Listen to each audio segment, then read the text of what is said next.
Welcome to Inside Boxing Weekly on the Grueling Truth Sports Network. Inside Boxing Weekly is brought to you by the Retired Boxers Foundation. Make sure you check them out on Facebook. Alex Ramos has a lot to do with that, and Jackie Richardson. Both great people trying to help boxers out, so make sure you go check that out. I'm your host, Mike Goodpaster, for this show, which basically is like a bye week if you're doing an NFL show, only it's a bye week for all the teams. First, let me welcome a man who's really excited about this show, Jeremiah Preisser. I'm super excited about this. Hey, man, I always like talking about boxing, even if it's a little stuff, so let's get it going. All right, and next up, we've got John Einreinhofer. How you doing, John? Good to be here tonight, guys, and ready to use my lungs to fill in the boxing bye week. All right, I want to start the show off with probably the biggest boxing announcement of the last 30 years, which is that Kendo and Manuel Char will be going to a purse bid. Of course, Manuel Char is the first German since Max Schmeling to be the true heavyweight champion of the world. I can't say that with a straight face. I just wanted to make sure everybody knew that.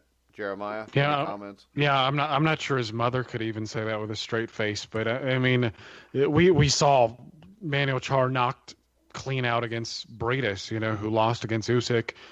This is a joke. It's always been a joke.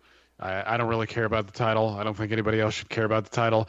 And did the WBA create the regular title in a way to get rid of Oquendo? Does anybody know that? Can anybody confirm that? Because Probably. It seems like about the time that Oquendo took him to court and now he's been getting a shot and probably living pretty well off of step aside money. It seems like the WBA started doing that crap, but I don't even know what to think about the fight. I mean, is Oquendo in the gym consistently? I mean, Char is probably taking this fight pretty seriously, but whether he can defeat a 57-year-old Oquendo is not something I'm quite sure of. Not something. I think Frez is only 49. Oh, is 44, 44, 44, I believe. No, he's That's 49. He's 49 now. It's just the way it is. And John, I'm going to have enough respect for you to not ask you about this. So there you go. Well, John, no, we're not talking about it anymore. But what I am going to do, John, is since you love the alphabet titles, our topic tonight, main topic, is the career of Roy Jones. Of course, Roy Jones, at the age of 170, whatever he is tonight, fights Scott Sigmund. And this is for a championship, John. I want you to explain to me, since you are our man that loves the alphabet titles, what the vacant World Boxing Union German version cruiserweight title is. What it means to me, Mike, is I'm pleading to all fans, commentators, writers, if you can reject that title, which of course anybody that's sane would reject, why can't you reject the other alphabet titles? At this point, when you've got 4 sanctioning bodies and regular titles and interim titles, in other words, you use sense to just reject what is nonsense, and you need to apply it to all of them. This of course is the most extreme comedy, but really they're all extreme comedy at this point, with WBC interim titles and WBA regular titles being contested between Oquendo and Manuel Char. But it's not enough just to criticize the WBA. They're all a joke. All right, so we got that out of the way. We're going to talk a little bit about the career of Roy Jones Jr., and kind of in where he ranks from 1990 to today, really 1990 to 2010 when he was pretty much completely shot after that. Where do you rank him with the likes of Mayweather, De La Hoya, all of these guys, John? He stacks up well with those guys, and you can make an argument. I mean, I could make the argument that he's better than them. I don't know. I think Mayweather, though, is probably at this point, as funny as it may sound, maybe his opposition's starting to get a little bit underrated. In other words, Mayweather's got a lot of pretty big name quality fighters on his resume. Of course, De La Hoya ended up fighting everybody. I respect Oscar in the sense that he started his career being knocked as a guy who was picking his spots, and it did really look like he was kind of doing that. But he ended up taking on everybody. He ducked nobody. So, yeah, De La Hoya picked up a lot of losses, but out of those three guys, De La Hoya overall probably ended up collecting the best opposition. But, Roy Jones was certainly Kevin, Ioli had I thought a real good, fair article about Roy Jones that he posted up today. He writes boxing for Yahoo, and he was a big Las Vegas boxing writer for years. We're, of course, the fight capital of the United States with the Las Vegas Review-Journal. So, he was saying, which I do use the same dividing point. To me, Jones was Jones up through the Ruiz fight. And, after that, obviously things dropped off, which they didn't for Mayweather. So that's the difference between those two. And then you've got to kind of make your own conclusions about why. I agree with the conclusion he made is Jones' fighting style, didn't so much involve technique as Mayweather's did. It involved speed and reflexes. And once the speed and reflexes were gone, that was it for Roy Jones.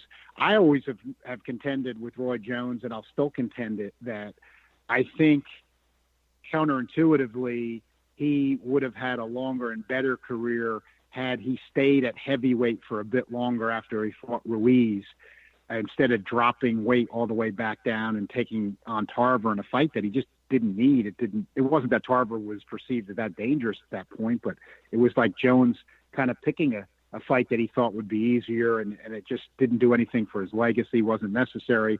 I think if he would have taken a couple of more fights at heavyweight after Ruiz, he might have been successful. And why I say this is because as his speed and reflexes were obviously then going to start deteriorating, that wouldn't have shown itself at that point as much at heavyweight, where he was fighting bigger guys who were much slower.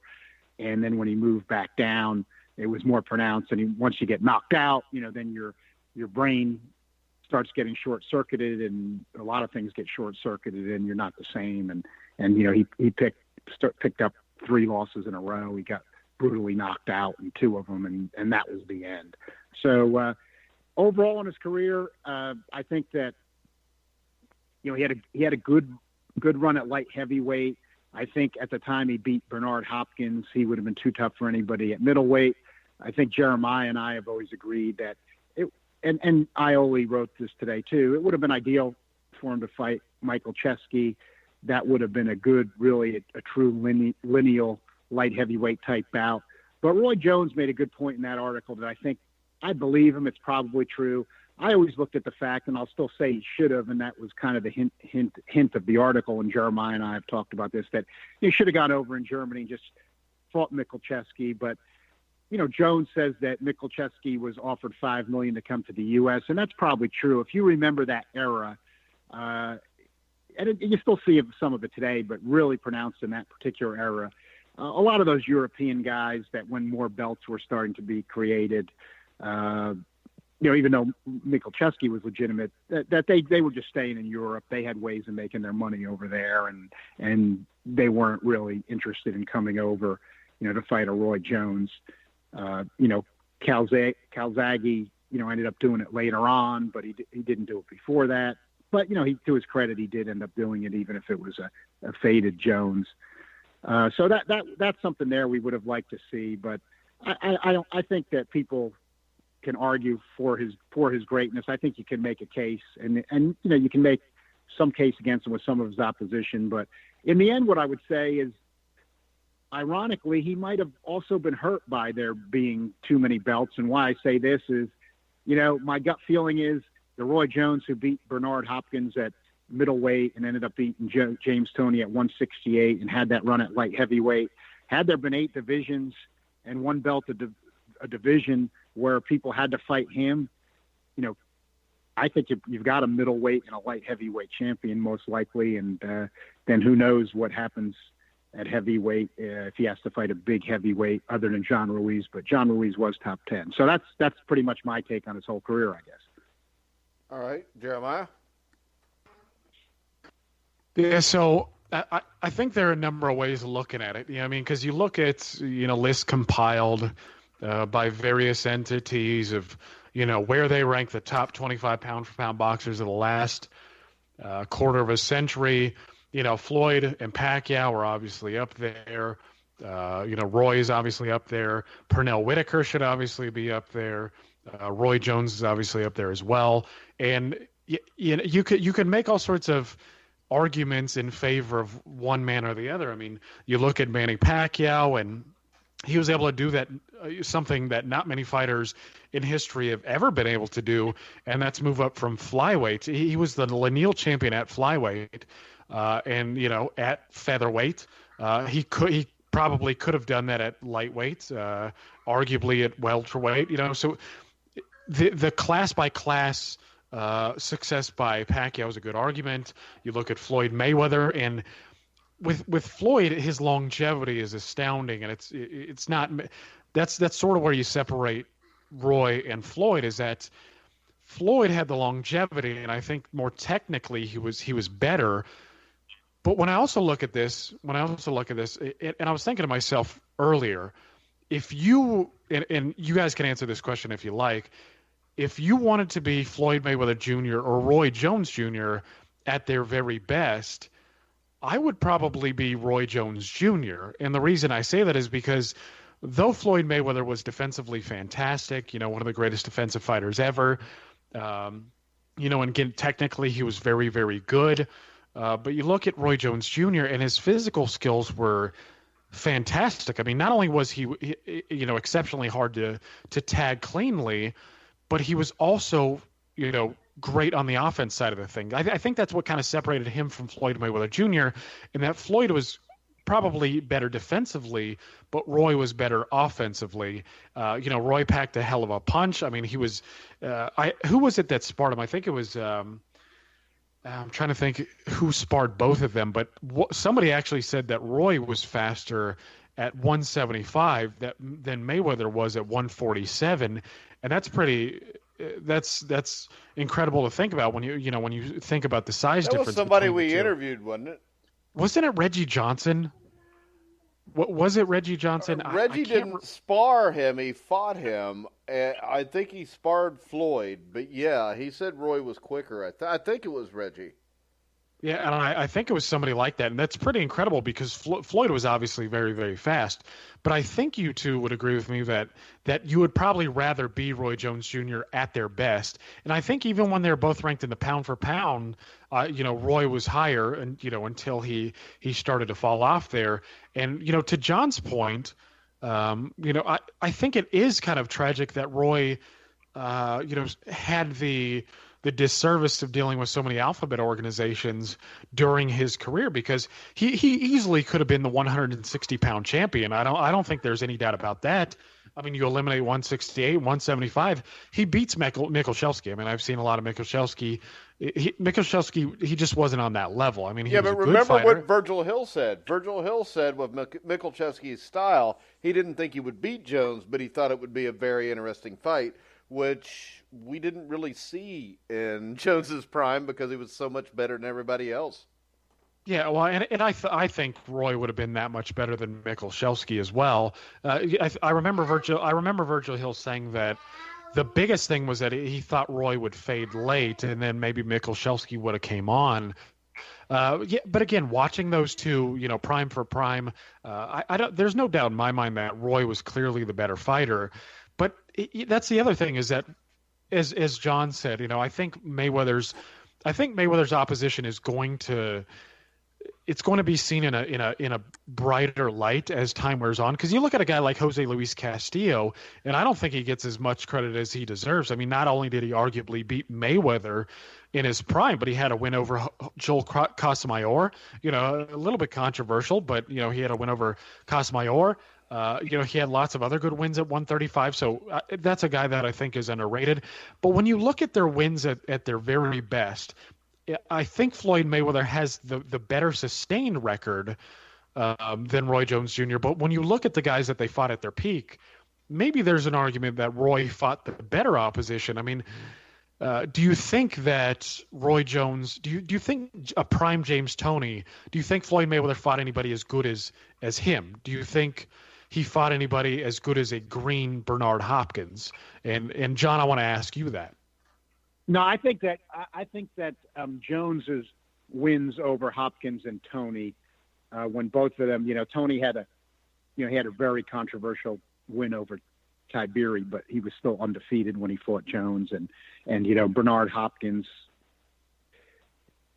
Bernard Hopkins, he wasn't as experienced, but he still was he was a top middleweight at that time, and we know how great he ended up being.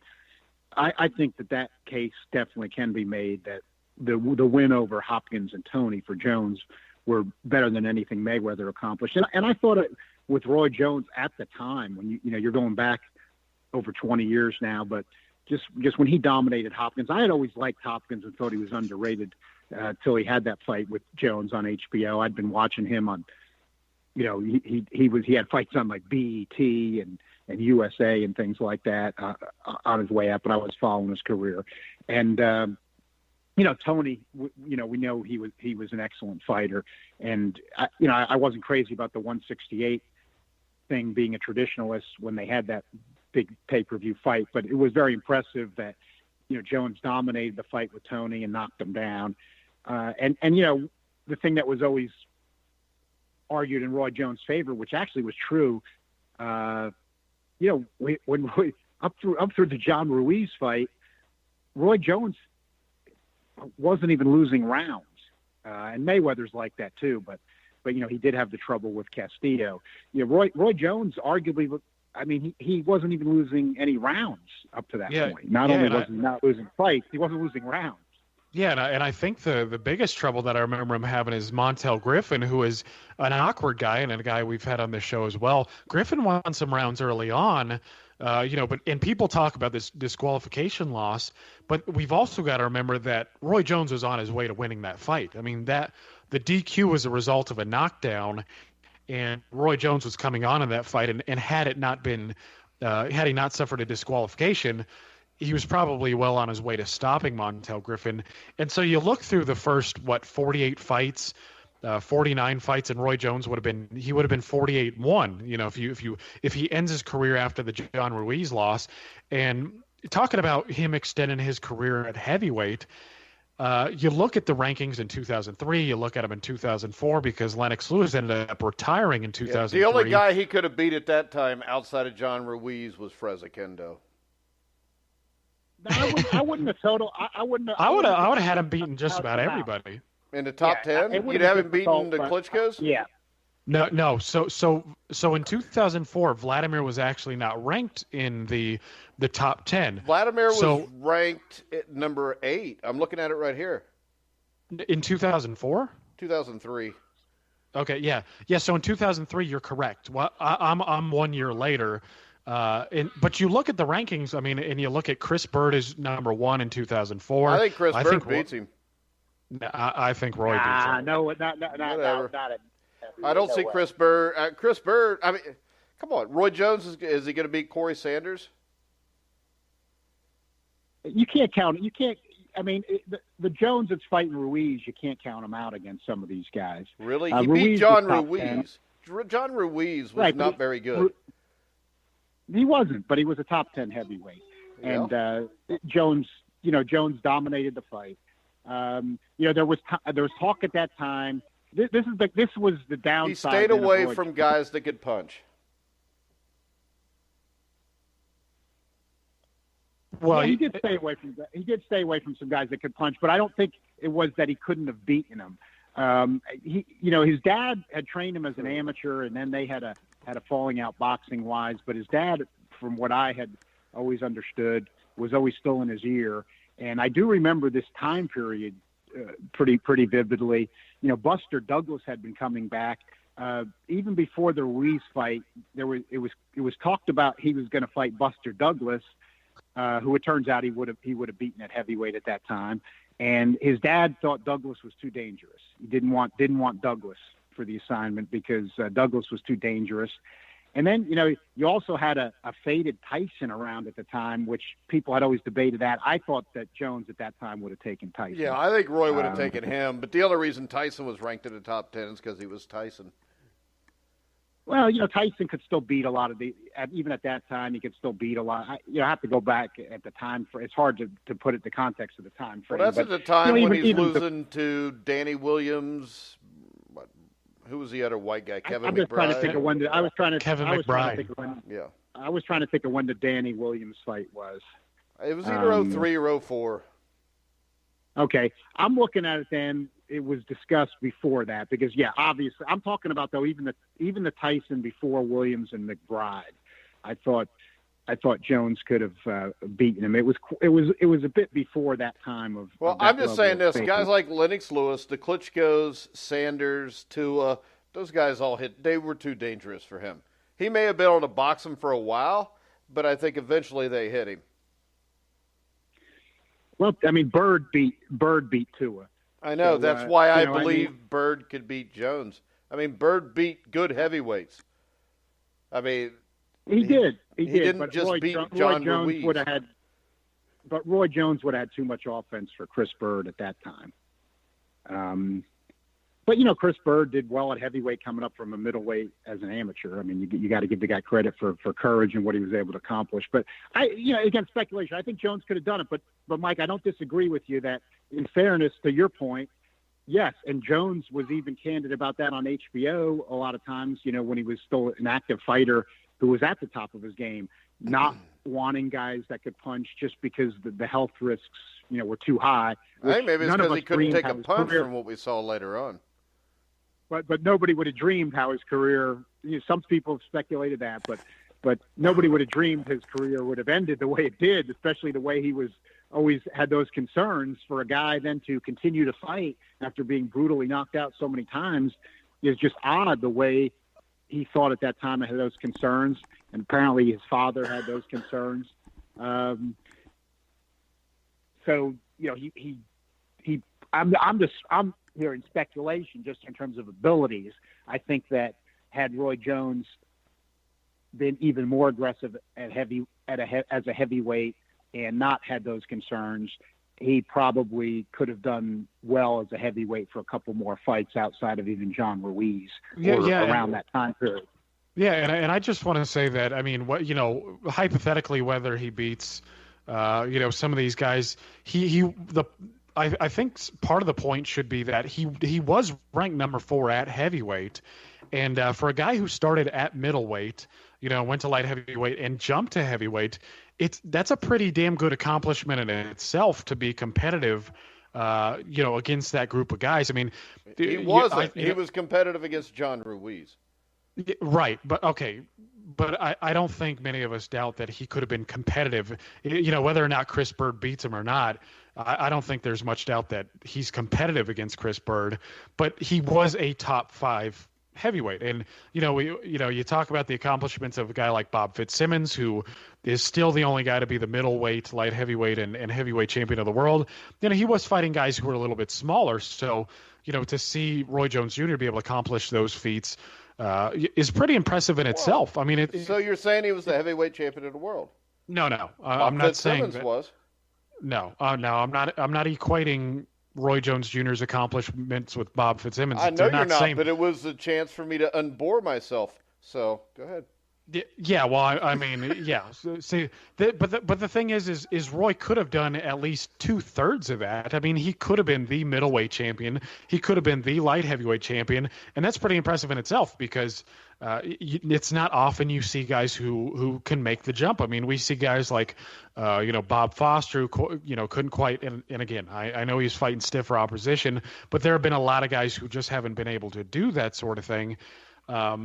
So I do find that impressive, but it is one of those things where when he finally did get knocked out, and I remember that night pretty clearly because I think Jay Nady was the referee, and right before the bout had commenced, he asked if either fighter had any question, and Antonio Tarver said, "You got any excuses tonight, Roy?"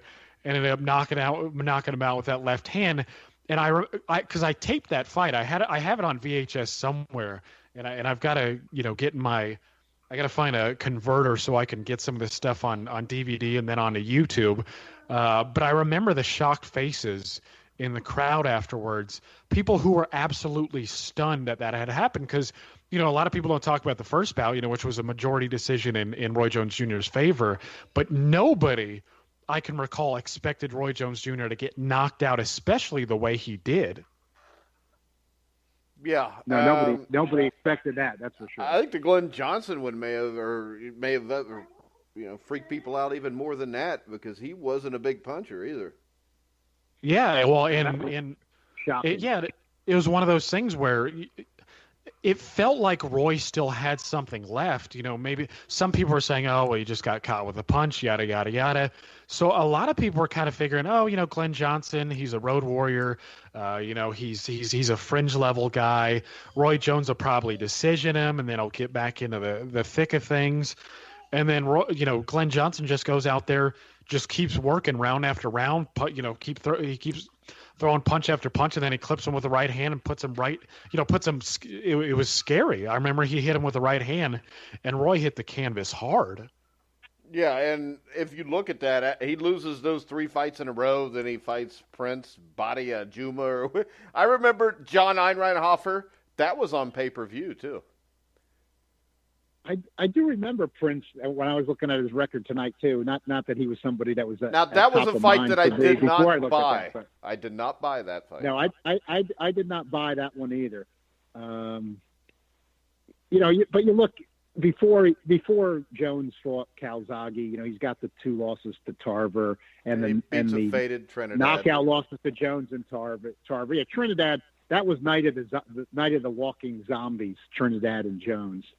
And I I respected both fighters. Trinidad was always one of my favorites. So, Mike, I have to confess, I think I did buy that. I bought it too. I bought Calzaghe Jones too, and it was what I knew it would be, which was Calzaghe just slapping him around for 12 rounds. I think Calzaghe, didn't Jones do good in the first round? No. Well, Jones dropped Calzaghe, which tells you what it might have been like had they fought years earlier. No, it didn't. He got Calzaghe managed to get dropped by Jones and Hopkins. Henry Cooper knocked down Muhammad Ali. Anybody can get caught. He got knocked down by both of those guys when their punching power was long gone. It tells you a little bit about that Calzaghe, had he been in with better opposition earlier, might talk about. He got dropped by Mitchell a couple of times. You got to wonder a little bit about his chin if he would have been in with better opposition. Actually, if you got to wonder about his chin, wouldn't you have to? I mean, wouldn't he get knocked out by somebody in 47 fights? I mean, if you have a weak chin, you're going to get knocked out eventually. Well, you're going to get it dropped, and he got dropped. Well, that doesn't mean you got a glass chin. Larry Holmes got dropped a few times. A glass chin means you get knocked out and you get folded up the way, like Michael Grant did. Michael Kahn or Amir Khan. Depends who you're fighting too. Well, I mean, Calzaghe did take a good number of clean shots from Kessler, and Kessler was a pretty good puncher. I don't think Kessler's chin was. I think Kessler's chin was pretty good. Yeah, Kessler was a damn good fighter. Yeah, he was. He was well rounded, good jab, good hand speed, tough guy. And what quality fighter did Kessler ever knock out? I don't know who. It was just a question I had. A rhetorical question. Yeah, he's just Marcus throwing it out there. He knocked out Marcus Beyer. Beyer was a quality fighter, wasn't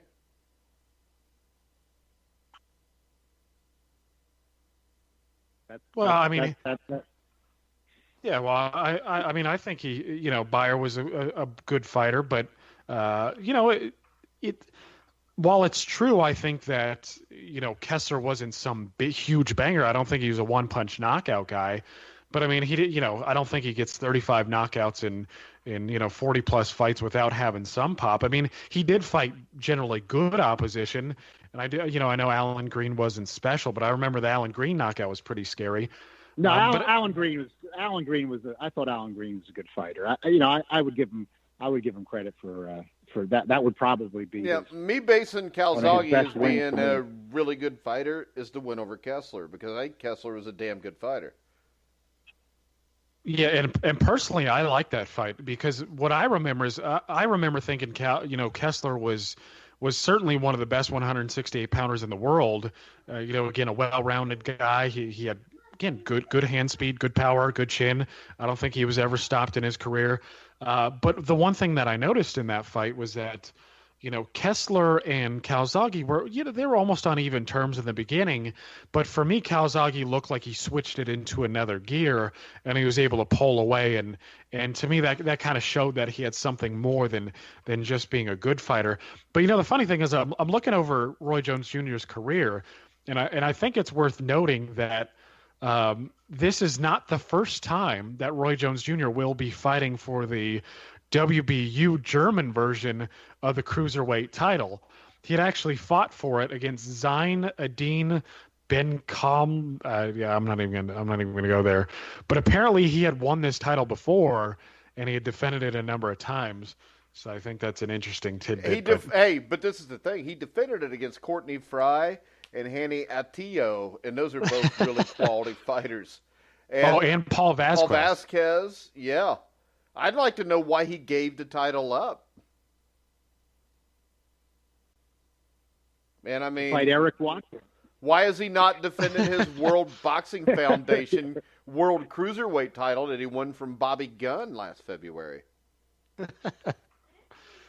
Because he had to defend against James Toney, and I I guess if we ever interview Roy Jones, I'm gonna have to introduce him as the 29-time defending world champion.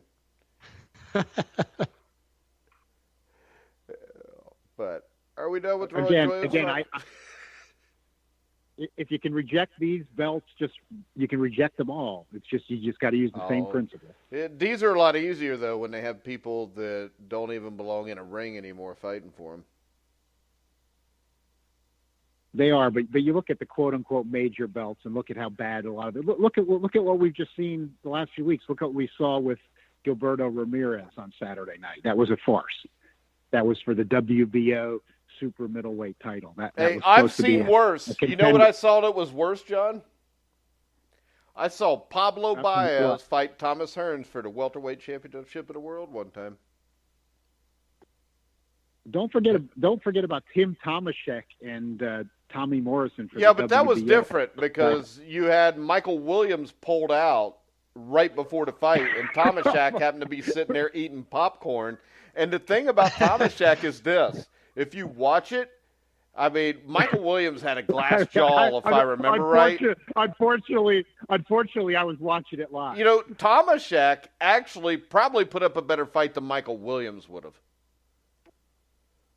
If you remember, Michael Williams had the epitome of a glass jaw. But Mike, what you got to do? Tim Tomaszek and Tommy Morrison for the WBO heavyweight title. Just look at that. The WBA. I did look at it. I did look at it. WBO told you. I found it very entertaining, and I think Tomaszek, until he got tired, was very competitive. Unfortunately, he got tired about 41 seconds into the fight. It was entertaining in its own bizarre way. I'll give you that. It was entertaining. I mean, anytime you've got a guy by the name that they call, what was his nickname, the Doughboy?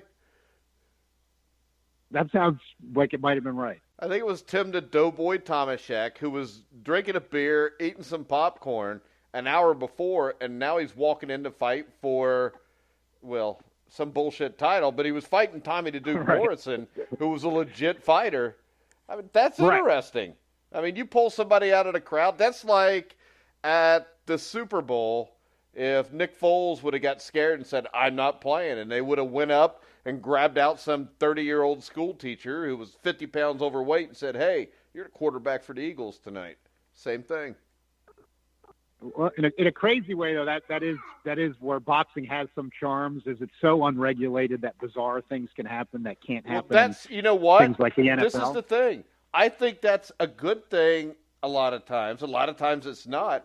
But, you don't get a story like Rocky without something like that. Because there have been guys like a Pablo Baez or a Chuck Wepner who all of a sudden they jump into the ratings. just to be cannon fodder to a guy, but you've always got that chance that something could happen. And I agree. Some of my favorite fights are that. Dave Tiberi. Who the hell had ever heard of Dave Tiberi?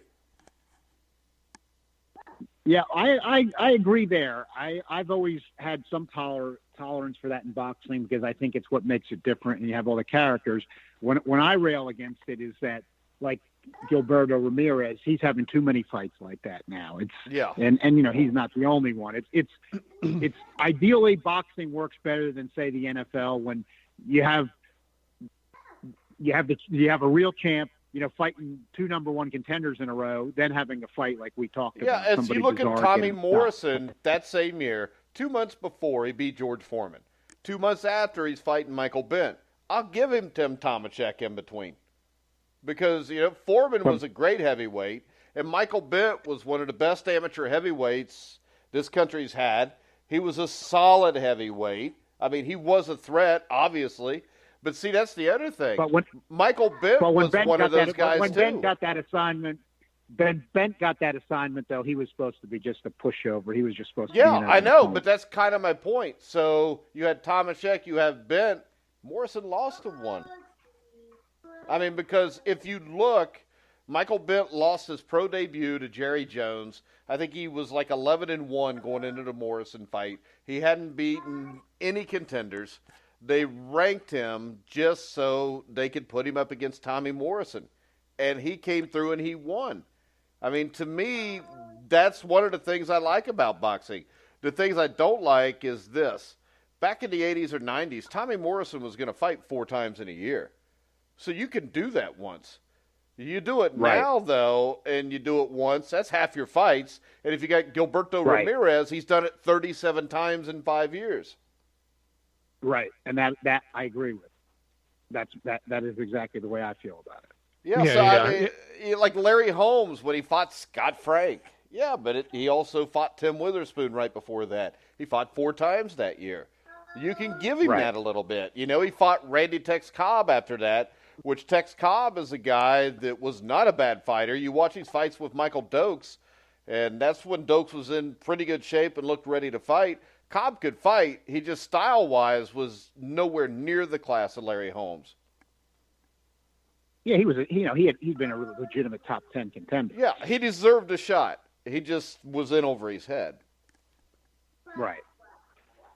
Yeah. Every once in a while we get even today it happens. James DeGale, another guy who's on this show.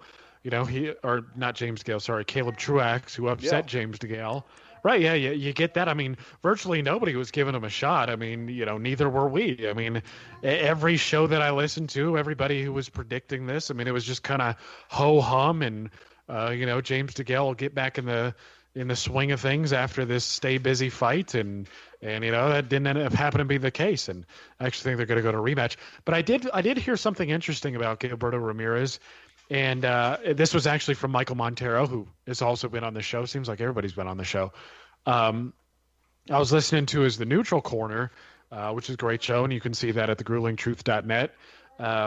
He was talking about how Gilberto Ramirez, part of the reason he's being put in sort of soft is that Bob Arum is looking at the long-term advantage of this. And so what he thinks Bob Arum's line of thinking is, the rationale is that he'll keep Ramirez busy with these level of guys until the World Boxing Super Series is over with, and then Ramirez will be paired with the winner, and then that will essentially be for the Lanil 168-pound championship.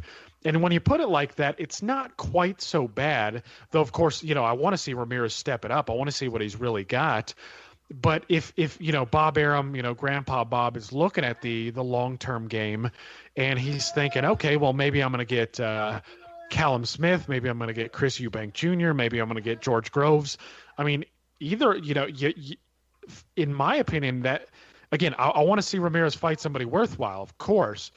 But in today's boxing, that is it is a better way of looking at things because if you pair Ramirez against Callum Smith or, Chris Eubank Jr., George Groves, his chances aren't that bad. And for him to be the lineal 168-pound champion of the world is not a bad idea either. So I just wanted to throw that tidbit in there because I found it interesting, and, I thank Mike for his perspective.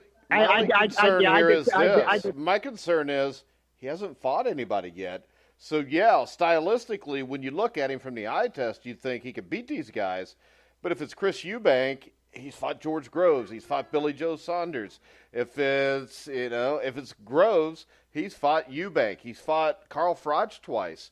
So it would make more sense to me if they would at least give him a legitimate bottom of the top 10 contender at least, so he can have some competition. Because if Bob throws him in against one of these guys, maybe he's in over his head just because he's never fought at that level.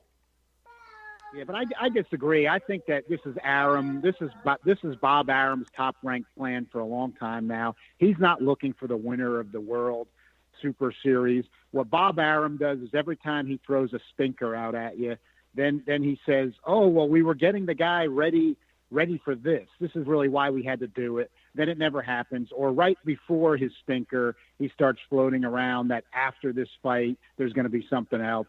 All he's going to do is keep the guy in top rank in-house. Then when the guy fights somebody that's got just a little bit of a pulse, then it'll be on ESPN pay-per-view. And he's going to keep running that as long as he possibly can.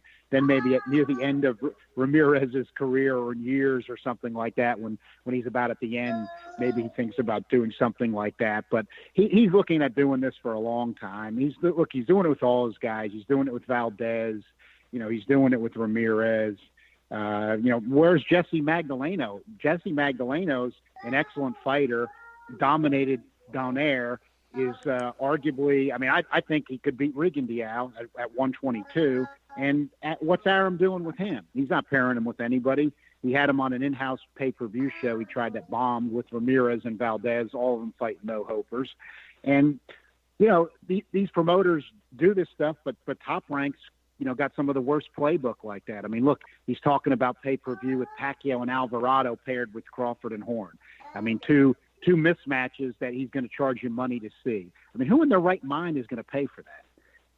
I just hope that the fans have it down at 60,000 buys or something like that, and get them rethinking this ESPN pay-per-view thing. But look, his guys. Crawford's. I think the last time I checked, Crawford's like a minus 1,200 favorite over Horn now, and he's trying to say that's pay-per-view. And you saw Mike Alvarado in his third fight with Brandon Rios, when he just stopped, didn't want to fight, had whatever he had going on with his own problems. And now you're going to put him on pay-per-view now against Pacquiao? How much can the fans be insulted? Well, obviously a lot, because we keep taking it. Yeah, but Crawford and Horn's a fight that should be made. The other fight, no. Nobody wants to see Alvarado should be fight. Made. But it's not. But the odds are showing that it's likely going to be a mismatch. And I agree. Crawford Horn would be a perfect fight for regular ESPN, because they're both legitimate top 10 welterweights at this point. In my original 8 ratings, they're both in there. So fine, that passes the test. But Horn was almost out in the 9th round against Pacquiao. He could have easily lost that decision. Then he's going to, he didn't show anything more against Corcoran, who they had to just find somewhere to be an opponent. It's not likely he's going to be competitive against Terrence Crawford. And then, just because Pacquiao's on there against Alvarado, that makes it a pay-per-view. If Arum was really trying to do something with the ESPN deal, he would just put Crawford and Horn on ESPN. But, then you get this ESPN pay-per-view thing, which he's trying to cash out. I think he's trying to cash out Pacquiao against. I thought it was Crawford, and I think he really wants to do it against Crawford. He's going to fight Lomachenko. Right. There's been rumors the last couple of days for Lomachenko. I think Arum would prefer to do it with Crawford, but I just think Roach and Pacquiao don't want to. They know what's going to happen there, and they just don't want it. But I thought that this Alvarado thing is a carrot being dangled to Pacquiao so he can get 2 paydays. In other words, to get him in with somebody like a Lomachenko or a Crawford, the only way they can generate enough money is to do 2 dates with him, because him against Lomachenko or him against Crawford is just not going to sell enough. Well, to also, give if you put him in against Alvarado, John, there's a chance at least that maybe he gets a spectacular knockout in the 3rd or 4th round, and then they can sell that with this fight with all the fanboys that don't have a clue what's going on.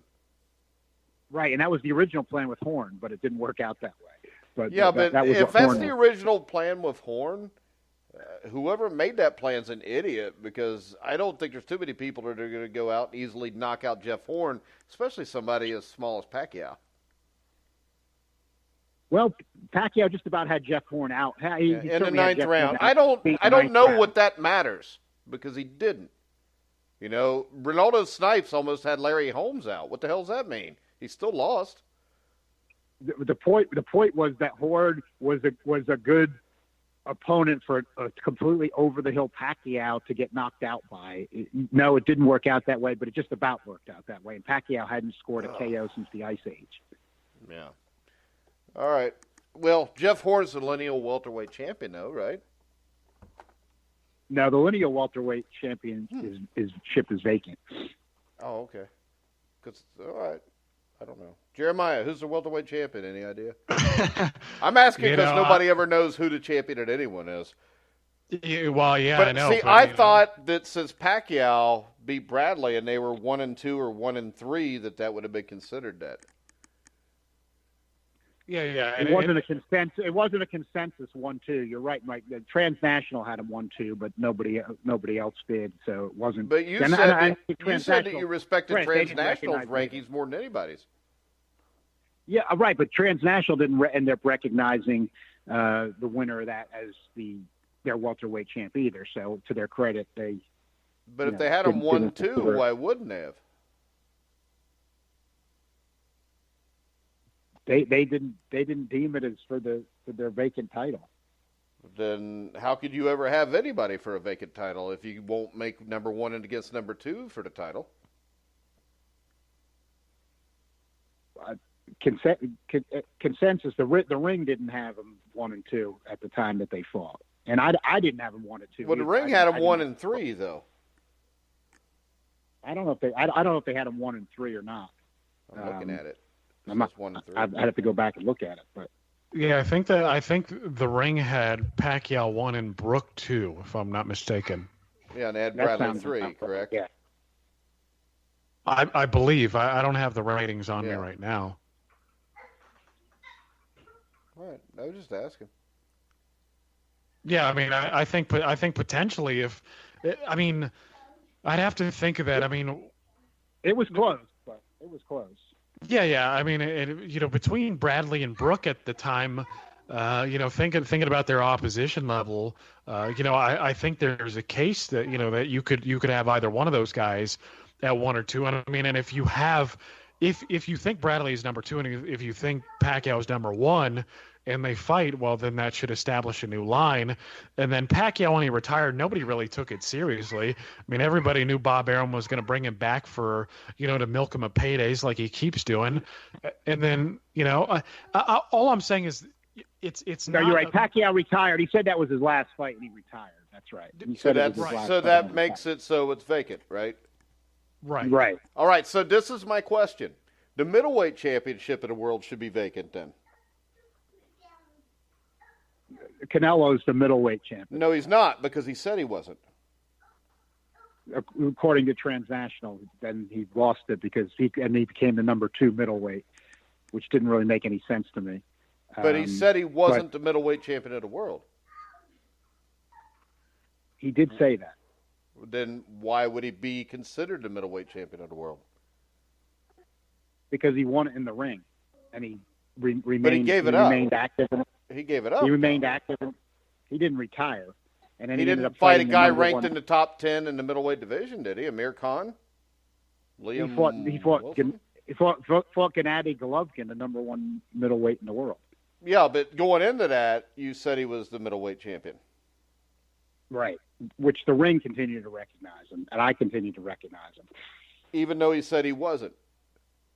Yes. Even So though he said he why wasn't. do we recognize that Manny Pacquiao retired so the welterweight title is vacant when nobody believed it? Because Pacquiao said he retired. Well, Canelo said that he wasn't really the middleweight champion.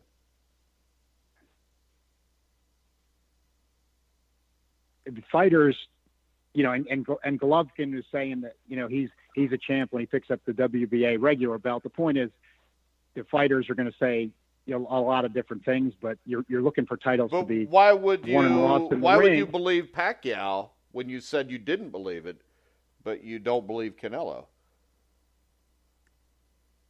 Pacquiao retired. Canelo didn't retire. No, you said that nobody believed it. I mean, Canelo said he wasn't the middleweight champion, and then Canelo lost to Triple G, but yet we still got to act like Canelo is the champion. Yeah, Canelo won it in the ring, and he didn't retire. Okay. I don't know. What's your opinion, Jeremiah? Yeah, no. I see what you're getting at here, and this has been sort of the confusion amongst the ranking organization. So, the reason Transnational took Canelo's title away is as you said, Alvarez was asked point blank whether or not he was a middleweight champion, and I don't know, it's not quite verbatim, but it's close. He said, I'm not now, but I used to be. And so that to the folks at Transnational was a forfeiture of his title, because if I'm not mistaken, this was when he was fighting Liam Smith when he moved back down to 154.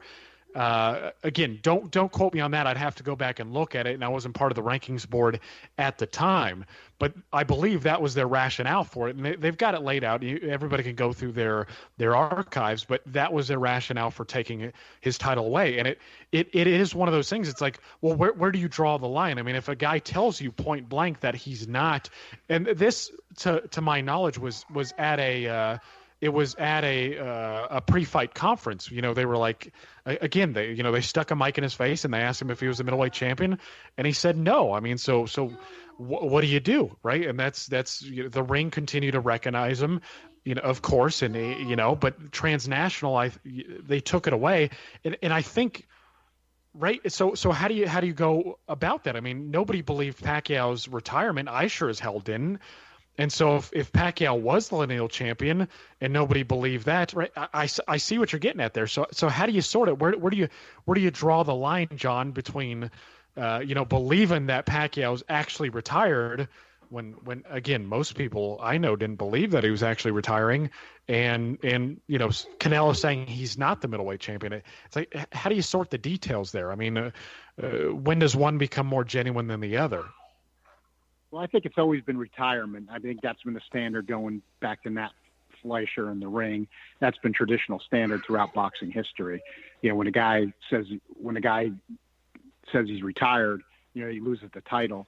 Yeah, but the ring in 1979, Muhammad Ali retired in September of 79. Larry Holmes wasn't considered the lineal champion by the Ring magazine until 1980 when he beat Muhammad Ali, who had been retired for over a year.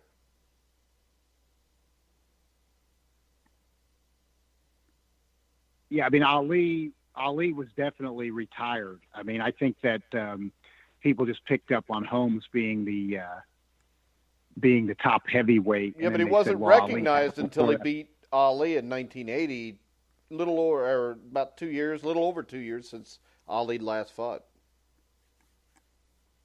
Yeah, there's that occurred. I think that Ali was retired and nobody was considering him the champ when he retired. That was just consensus came after that, since Holmes had beaten Ali, that they decided to recognize him as the champion, and that pretty much stuck. Well, but because he had already beaten Mike, because he had already beaten Mike Weaver, who was number 2 at the time, and he'd already knocked out Weaver. Okay. My only problem with this is this, John. I don't think there are lineal champions anymore. I mean, the line has been broken repeatedly, and now when we talk about who's number 1 and number 2, we base it on what does Ring say, what does Transnational say, what does the WBA say, what's the WBC say? I mean, when you do that, don't you play into the same thing that the alphabets are doing with people? Well, you're close. I think that it's good to me. I agree with your point. To me, I just look at, my own thoughts and then the ring and transnational. That's all I look at this point. I think the alphabets have no credibility in the four organizations. But I agree with you that then that becomes, we're in danger of that almost becoming like the old two champion days when you had a WBA and a WBC, and that wasn't good, but it was a lot better than it is now, where, if when ring and transnational don't agree, and we do have splits. Jeremiah and I have looked at this before, and we agree with the problem. And I think, Mike, you and I have talked about this too. Even though, when I do our original 8 ratings, I still have a spot for a champion, but the way things have gone along the lines you've talked about, as somebody who follows boxing history and the sport in its current state closely, I think, are we in danger where we are just going to have to go to like the old college, actually boxing going back to maybe the old college football poll days when you had the AP and the UPI. In other words, what we're going to have to start doing is just have people like ring and transnational basically have a poll at the end of each year, and it's going to be championed by poll. The problem is that takes championships out of being decided in the ring, but I think we are on the cusp they're of that not decided in the ring about. now anyways, and there's never been a college champion. There still isn't to this day, because you do a 4-team tournament. It doesn't include every team that deserves to be there.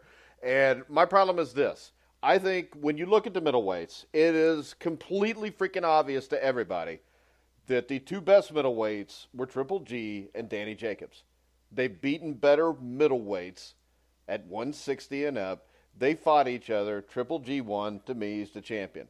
I mean, I don't really care that somebody beat Liam Smith, whoever the hell that is. I don't really care that they beat Amir Khan. I don't care that they beat Cesar Chavez. I don't care that they beat a blown-up Miguel Cotto, which the fight was at like 154, which I know technically, since it's a 160 title, counts. But really, he had beaten nobody to beat a lineal champion at that point, because as you talk about the eye test, to me, Triple G and Daniel Jacobs were the 2 best middleweights because I watched them beat good middleweights.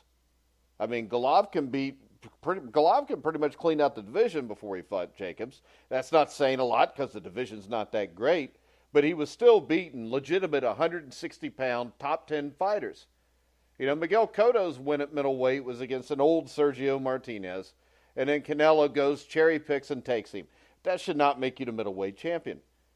I mean, I don't buy this anymore. And really, I don't care who anybody thinks is the champion or not anymore. I think the way I'm going to do this is I know who I think the best fighter in that division is. If somebody beats him, that's the best fighter. Because everything now in boxing is politics and bullshit. It's like everything else in the world. Politics is all bullshit. Everything is because nobody will respect anybody else's opinion. Nobody will. It's like right here, I'm not mad at you because we disagree. I don't care. I respect what you think, except for on Deontay Wilder. But other than that, I respect what you think. You have a right to believe that. But this is the thing. This is not like I'm ring and you're transnational. The ring and transnational are not one people. It's a group of people collectively voting. And anytime you have that, prejudice plays into it, and you never get a real result. Because transnational is a great organization, but you can't tell me there's not people that have an agenda. Ring Magazine, we know they have an agenda. So in the end, it's a complete cluster, and I just wish everybody just not to pay attention to anything. I want to see Terrence Crawford fight Jeff Horn. I want to see Errol Spence fight Keith Thurman. I want to see the 2 winners fight. I mean, that's it. I don't care what belt it's for. It doesn't mean a damn thing anymore. As we just said, if you go on BoxRec, and you know this, John and Jeremiah, you go on BoxRec, almost every fighter, or 90% of them, the picture they have of them, they got some kind of freaking belt around their waist. Well, that's true. I think you're going to have a little bit of order if you're going to go that route, where you're going to have some kind of a recognized poll. But see, the only way you can do that is to have an actual national commission that starts taking care and overseeing this. I don't mean politicians, and that's never going to happen because everything's splintered with all these promoters that don't want to deal with each other, and everybody's in their own corner. This is like the AFC North is owned by Bob Arum, and the AFC West is owned by Al Heyman, and they refuse to play each other because they don't get along. I mean, this sport we've got that problem. We've got that. This sport has turned into crap. Amateur boxing's a joke. The Olympics are a joke. You know, we had Harold Weston on tonight. Great guy. Great interview if you guys want to listen to it. But the thing is this, there's no great fighters anymore. And there can't be because there's no competition for a great fighter. To be great, you got to fight somebody that's great. Hell, we're lucky if we've got 4 good guys in most divisions. So I think there's a lot of things that need to be cleaned up here, but the money men that run it are not going to clean it up, and you're beating your head against a wall, and nothing's ever going to get done about it. Well, that's where I think, though, the PBC thing could have been on the right track, because as bad as this is with the fighters from different promotional outfits not fighting each other, which it is that bad, if you had certain entities that had more fighters signed, and then at least if their guys were fighting each other and they had their own champs, you might get some better fights within that organization. But you can't have what Top Rank does, where you don't even have their own good guys fighting each other. Like here to me is what's a joke and a mirage about what Top Rank does is they've got Jesse Magdaleno at 122. They've got Oscar Valdez at 126. We don't need a 122. They pretend like it would be blasphemy. Like you could never contemplate that Arum would actually have Magdaleno fight Valdez on ESPN, or it's like they don't even, they make like it can't even be considered, and it's 2 of their own guys. That to me is like it's really bad. The huge problem of promoters guys not fighting each other. But then when they won't put their own in-house top guys against each other when they could make good fights, it's absurd. Top Rank had Beterbiev appear on one of their shows recently. They've got Gavodstik. Instead, Gavodstik's going to fight some guy who nobody's ever heard of, who's as bad as this guy that fought Gilberto Ramirez Saturday night. Again, pretending like there's no possibility that we could even consider, Beterbiev fighting Gavodstik now.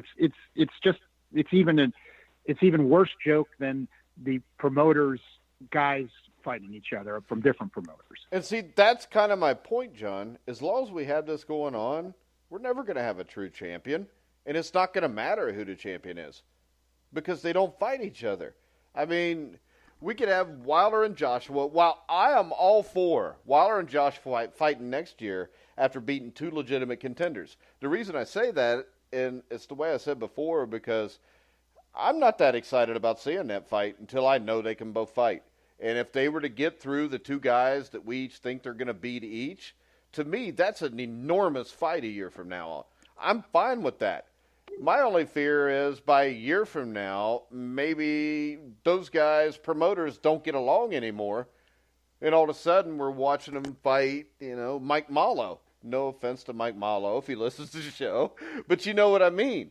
I mean, until that gets fixed, the alphabets don't even matter because you got to get the promoters to put their fighters against each other, and I just don't see that happening in the near future. Well, the alphabets are a cover for the promoters not having their own guys fight each other. It's the exact opposite of what people think it is. They go on this fantasy that the WBC is going to come in and make an Al Heyman guy fight a Top Rank guy. Yeah, but see, that's my point, because we rail against the alphabets all the time, but that's not the true problem. The true problem is the promoters. Well, I do agree. I mean, the promoters. Right. The promoters control the alphabets. There's a lot of fools out there. I'm sorry, I just got to say it, who are under this guise that the alphabets tell the promoters what to do. Exactly. The promoters tell the alphabets what to do. I mean, if the promoters weren't giving the alphabets money, the alphabets would shrivel up and die. Right. And it's the way it's always been. Yeah, well, that's exactly why you see Bob Arum and the WBO in bed together. I mean, That's exactly the sort of crap you see. And like I mentioned before, that's why you see Jorge Linares fighting a bunch of Eddie Hearn guys for his WBA belt. It's the same crap over and over and over again.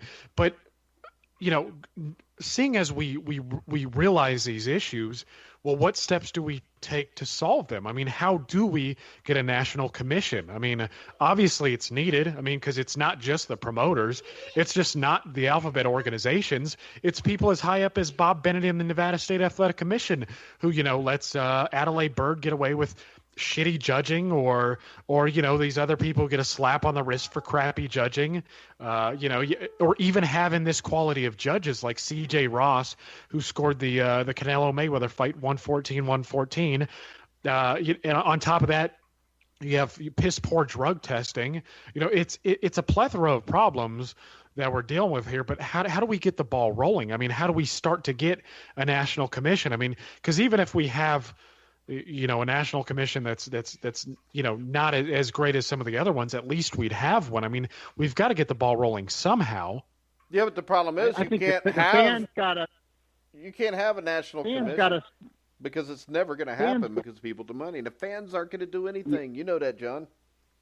Well, no, I think that the fans, and you look at the drop in the numbers, and let's face it, look at the drop in the popularity of the sport. The fans, it tests your patience, but the fans can vote, with their dollars and just keep rejecting garbage. They've got to get a little smarter, got to keep rejecting garbage, and then force these guys to do something else, which would be the best fighting the best. And, how do you force the best to fight the best? Well, you force the best to fight the best when Bob Arum has Gilberto Ramirez fight that no-hoper that came in from Africa. You don't buy it. You call it what it is. But 800,000 people watch that mess. 741,000 watched it, which is not good though for regular. But it is for midnight and Gilberto Ramirez fighting a guy whose name I don't remember a week later.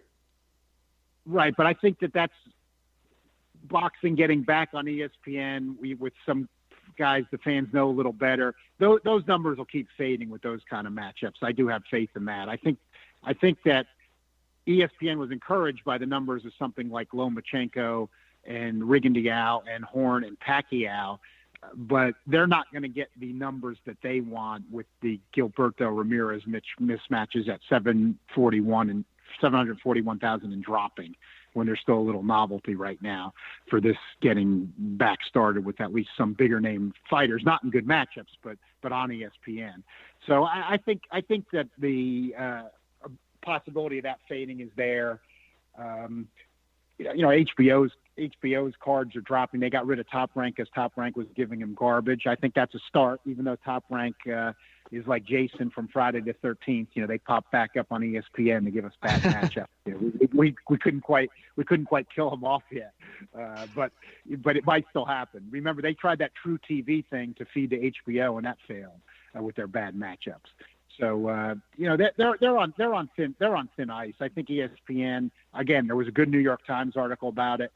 ESPN liked the fact that they were paying about $1.08 a viewer for Lomachenko and Rigondeaux compared to $5.06 or something that they pay per NFL viewer. But what I'm saying is, with 741,000 with Gilberto Ramirez and dropping, ESPN's going to start paying too much per viewer for the kind of crap that they're getting from Top Rank, and they'll probably get dissatisfied with it again, because already you don't even have good matchups. You've just got Pacquiao and Crawford, some of the guys that Arum's trying to get more, Pacquiao obviously is well known, and he's trying to build Crawford's name up, and that becomes a pay-per-view, which is they're just going to cut their own throat.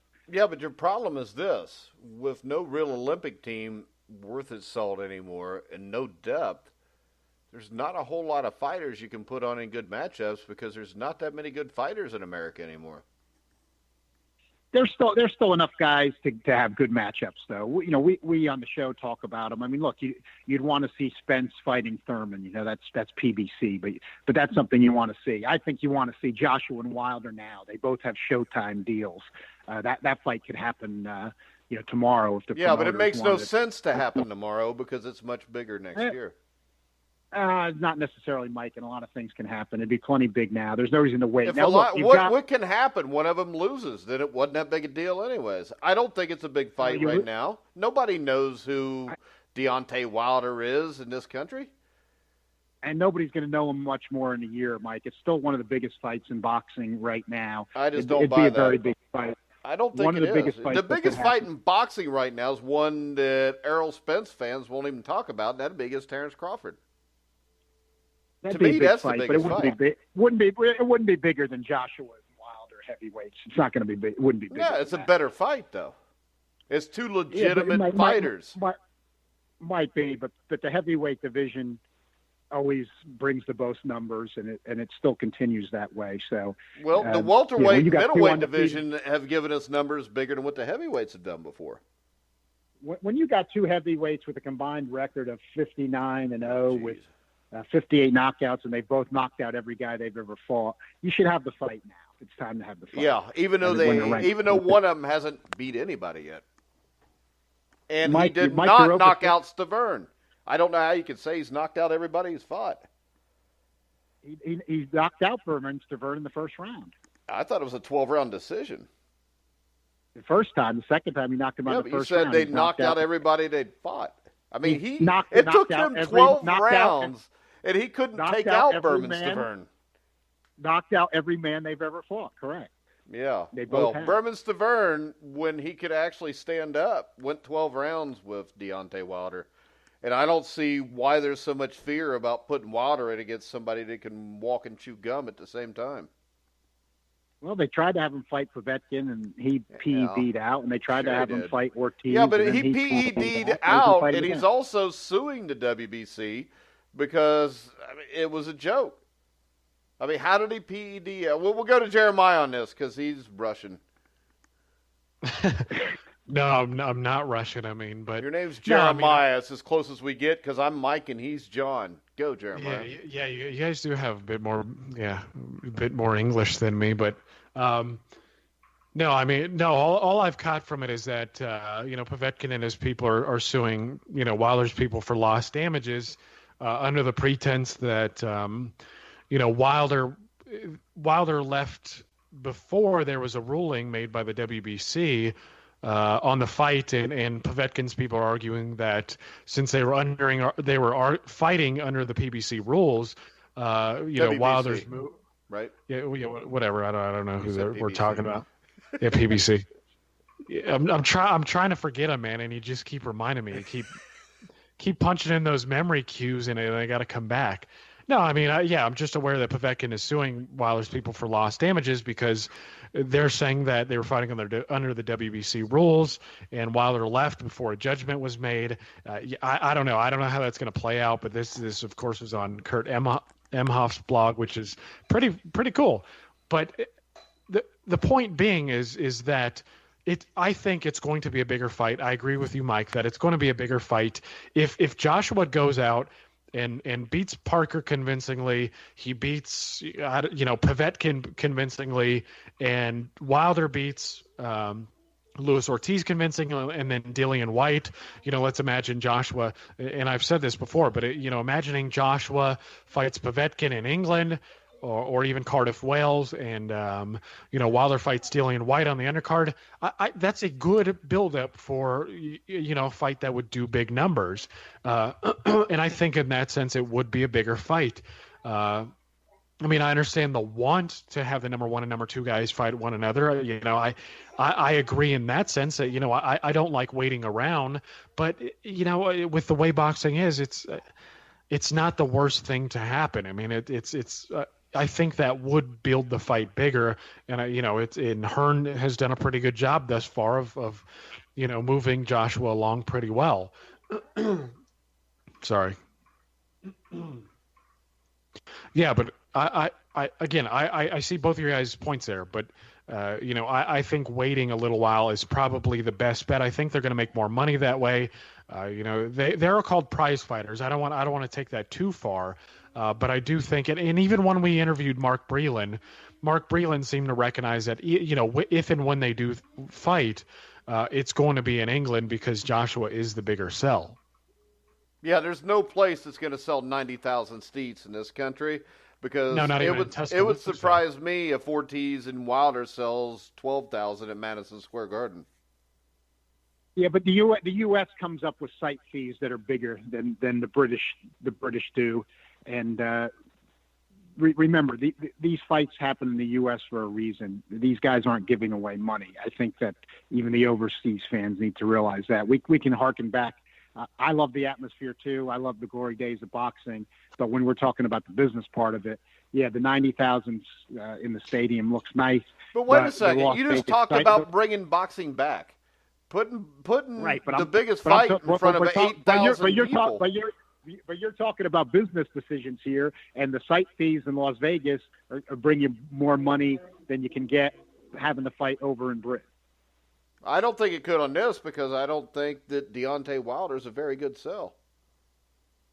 Doesn't matter if he's that good of a sell, Mike. A fight that big in Las Vegas with all the gamblers that it brings in, all the hotel rooms that it fills up, which Las Vegas is still the boxing capital of the world. They make more money that way. They don't do that to give away money.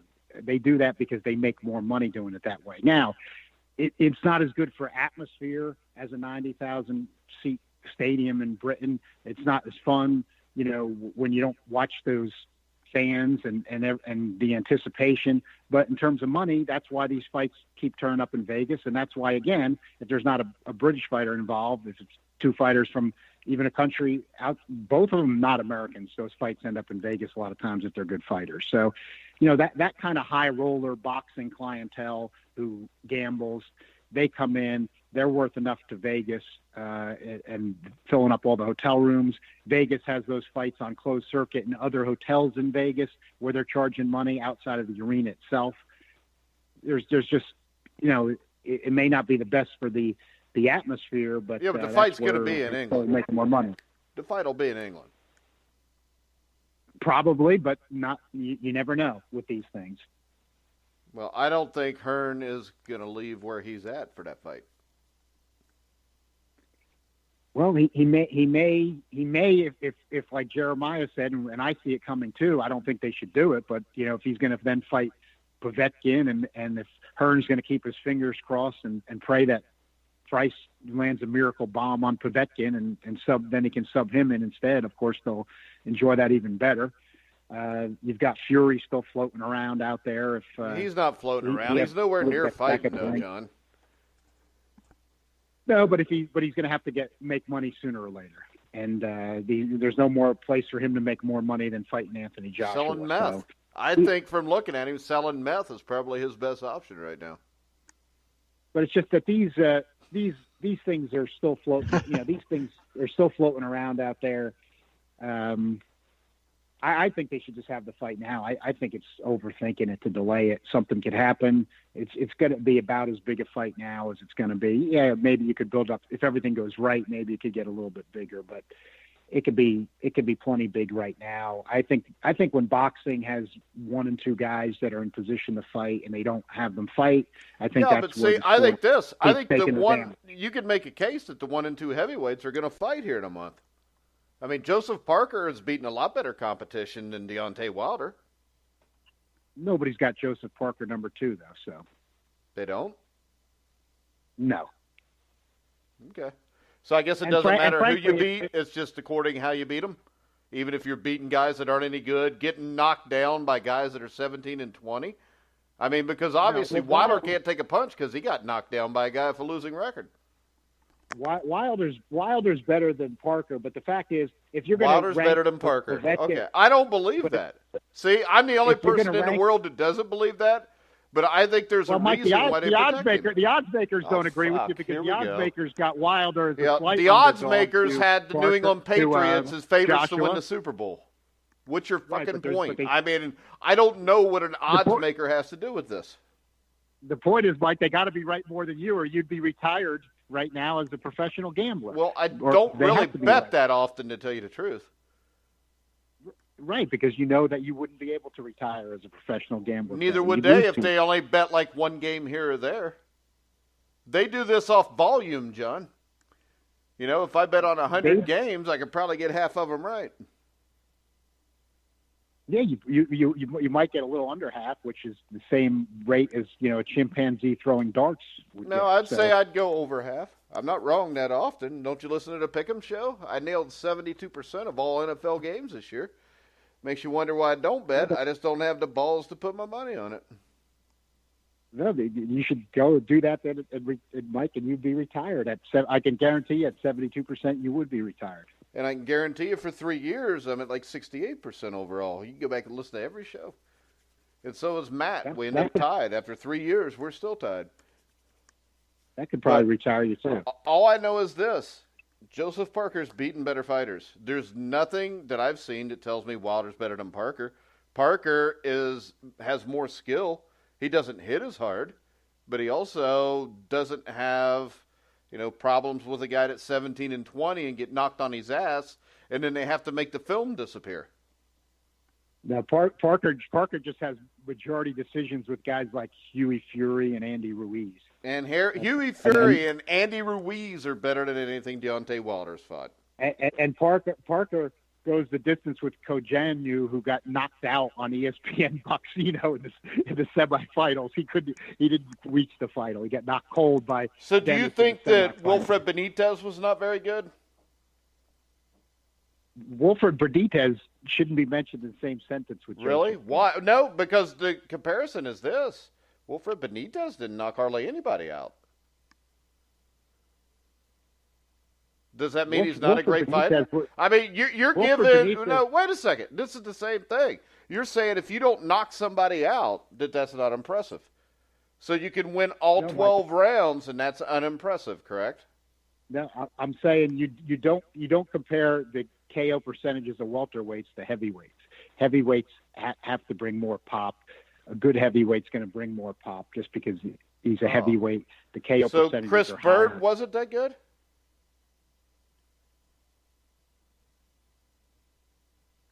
I mean, Chris Bird was, a top 10 heavyweight. So but he didn't knock that many people out.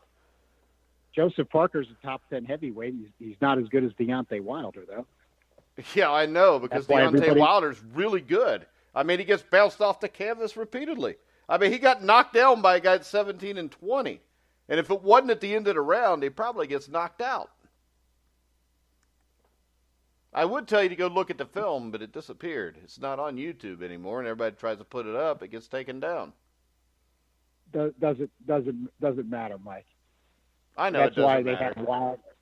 That's why they had Wilder. That's why they had Wilder favored over Povetkin in Russia. And frankly, if you're going to rank Ortiz and Povetkin, the only reason I don't rank them is because of the PED issues. What do you think? Maybe it's because they're both old as shit?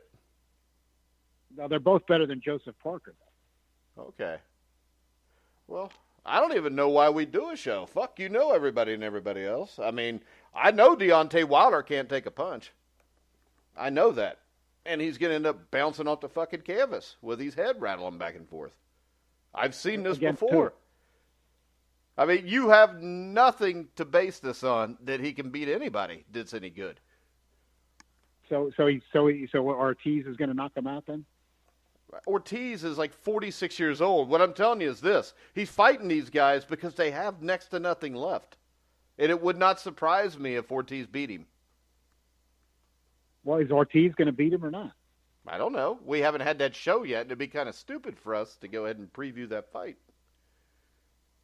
Because everybody's going to want to hear our predictions on that fight. You know that. Well, before Ortiz had the most recent PED, the second PED test, everybody had him in the top 3. So, now all of a sudden there's discussions of age and everything. You had that discussion. You even brought it. Okay, so his age isn't a part of it. His age is a part of it, but there's no evidence that the guy is 45 years old. Okay. How old is he then? Well, he's probably about 38, 39. Yeah, that's pretty young, too, for a heavyweight. No, it's not young for a heavyweight, and I'm not saying he's looked as good. See, the thing I would say is this. If you look at his recent appearances, Malik Scott, he did not look real good. No, he didn't. Well, I mean, he hasn't looked that good since Brian Jennings. Yeah, that's Right. kind of my point. He hasn't looked good since the Jennings fight. Yeah, that's what I'm basing this on. And at 39, and you haven't looked good in 2 years, there's a decent shot that maybe you're shot. And I think even if he's shot, he's got a decent shot to win this fight. Yeah, well, I mean, but this is sort of how it gets back to the top 5 of the heavyweight division all together. I mean, Luis Ortiz looked damn good against Brian Jennings, but he's looked flat since. Alexander Povetkin looked real good knocking out Mike Perez, but he's looked flat, in his last few fights. So and when you look at Joseph Parker, he's been uninspiring in his few wins. I mean, barely my edging. My point is, we don't know who's any good. That's why I don't mind seeing these fights. Well, and this is kind of what, to what Harold Weston was saying, when it's, but we all recognize this, that it's hard to sort, like John says a lot on this show, you got to project. And if you're looking at Joseph Parker, who's struggling with Andy Ruiz, and you're looking at or Luis Ortiz, who hasn't, looked that good since Brian Jennings, or Alexander Povetkin, who looks old as well. I mean, you look at Wilder, who's younger, who's taller, who has shown some knockout power. I mean, it's like, how do you separate them? And I think most people have a tendency to favor the younger Wilder, who has shown flashes of good stuff. Again, there's not a lot to separate the two. I mean, I think Alexander Povetkin probably has a better resume than just about all these guys, but he's looked old. I mean, Luis Ortiz has looked old. Joseph Parker has looked flat. I mean, a lot of us, I think, believe that Deontay Wilder would probably do better against a guy like Andy Ruiz than Joseph Parker, but we'll have the fight soon, so we'll know. But I don't have any problem having Wilder number 2. I don't have any problem having him a little bit behind, but they're going to fight, so soon we'll find out. All right, you're supposed to lead that into a question for somebody, Jeremiah. Yeah, I know. Sorry, I was cleaning dirt from underneath my fingernails. I wasn't ready for that. I'm sorry. I'm trying to drag it on here, but I got the kids tonight, and they're not always cooperative. Well, if the kids want to come on and do the show, they're fine. Shaq, come here. No, I'm just kidding. All right, we're gonna wrap this up, anyways. This is like an hour and a half in, and I didn't even want to do this to begin with. So, God, yeah. All right, guys. Any final words, Jeremiah? Any final words? Not quite yet.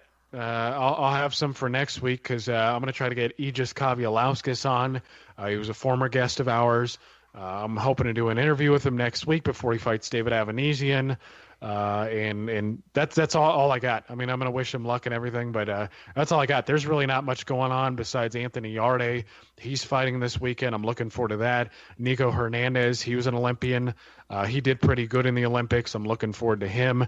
Really nothing special going on this weekend, but I'm paying a close attention to both of those fighters. All right. I know, John, you probably want to take your time now to talk about Manuel Char. No, I'll just say, because we're on that boxing bye week theme, but there's always something you can find. I believe there's a Roy Jones promoted card on BN TV tomorrow night at 9. What's BEIN? Yeah, for all of you super diehards out there, that's your boxing tip for the weekend. I think it might be on the Spanish BEIN, though, isn't it? Well, we've been stuck with that a lot. This is on regular BEIN. Oh, okay. So, regular BEIN at 9 o'clock tomorrow night. I've found that when fights are in different languages I don't understand, the way to make the fight more exciting is I listen to the Rocky soundtrack while a fight's going on. I try to usually practice learning some Spanish when I'm watching HBO Latino or something like that. I'll just listen to the Rocky soundtrack. All right, guys, make sure you check out everything on thegruelingtruth.net. We had our interview with Harold Weston tonight, which I thought went really good, Jeremiah. Yeah, I had a good time. He was one of my favorite guests so far. Yeah, he's right up there. But make sure you check out all those former Legends guests we've had in the past. As we mentioned tonight, Mark Breland, Carlos Palomino, Ruben Castillo, George Foreman, Larry Holmes, Mike Weaver. We could go on for a while. Just go check it out. Click on the boxing, And that'll all those will come up. Also, any boxing articles you click, you'll find Jeremiah's boxing ratings out with only real championship fights listed as championship fights.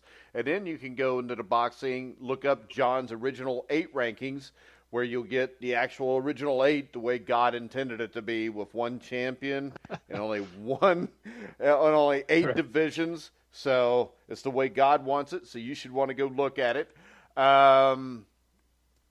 That's pretty much it, though. We will be back. I'm guessing there's no Saturday night show to wrap up the action, right? I don't think so. I don't think this weekend. Yeah, I think we can take the weekend off, John. You can interlock your fingers, kick your feet up. All right. And, maybe we'll do our live show Sunday night if you guys are good with that. Yeah, I'm cool with that. We'll do the preview we can show do then. That. All right, guys.